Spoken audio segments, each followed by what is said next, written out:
Good morning to everybody. Let me thank Dr. Sarnicola for the kind invitation. I'm going to talk about the outcomes we've had in several years with the CXL. In a standard procedure with the iontophoresis one. Of course, it has been by now demonstrated that the progression in pediatric patients takes place in about 88%, and clearly the earlier the diagnosis, the lower the more favorable the prognosis, because these are high-risk patients, so they might to need then a transplant of cornea. So the only way to prevent this is CXL. As we know, CXL, of which EPOF is the gold standard. As an EPION, we have iontophoresis. One of the main problems of EPIOF that led us to opt for iontophoresis in these pediatric patients were complications, because it may happen that in EPIOF a late infection, an infection takes place, which might postpone the recovery of the visual acuity, and then pain, and so on and so forth. So the issue is, does riboflavin penetrate or not the epithelial wall? It has been demonstrated by several studies by now that it can penetrate through the intact epithelium through the iontophoresis. These are several works I wish to quote here, in particular one by Professor Mencucci, who is here in the audience.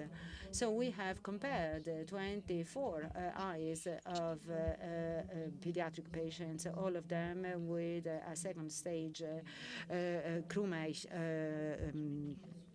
keratoconus, pachymetry of 400 microns, and the follow-up for these patients was 6 months.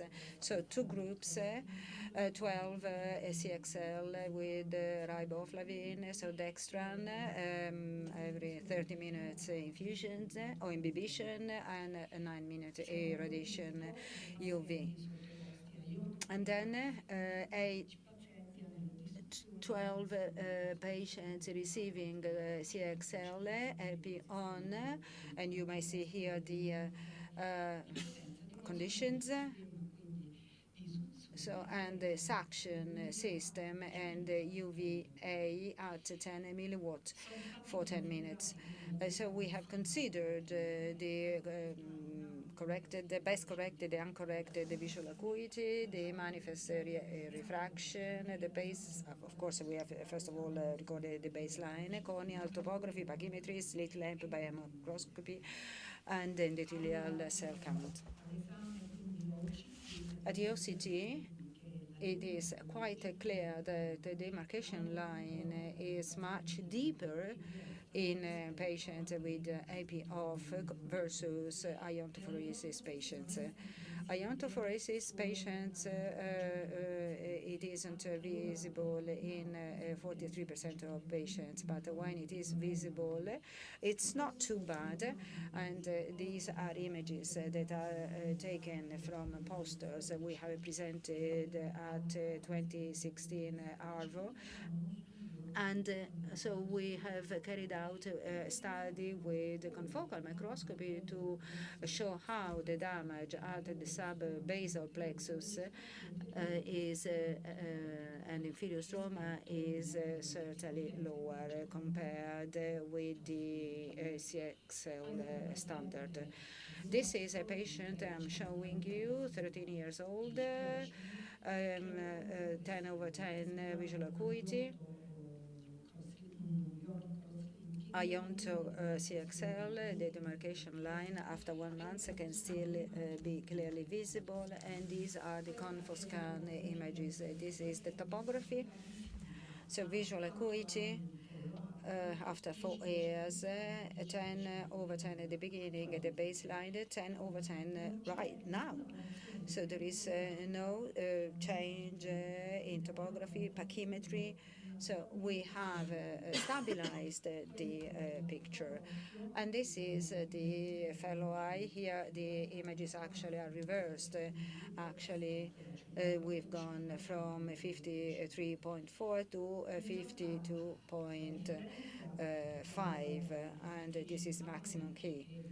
And so the demarcation line is present in all standard CXL, so and is definitely deeper versus Ionto patients in which that show it in only 53% of patients, but there is no significant correlation between the depth of demarcation line and the visual acuity. This is another patient suffering from Down syndrome, and the main reason why we decided to continue with iontophoresis because for these patients the follow-up period in post-op isn't necessarily easy. So we wanted to reduce possible epi-off risks, so less pain, no infection, and so no late or postponed reepithelialization, no scars, and non-complications. All the complications which are normally related and connected with the reepithelialization. The UCVA has improved by 1 line in 48.5% of patients, and the maximum keratometry decreased after 3 years follow-up. So the endothelial cell count good, and good tolerance by the patients, and also the treatment time is quite limited. But in Ionto patients, we had 2 progressions, and with SICSSO, 1 progression only. But none of these patients needed to be to receive a corneal transplant.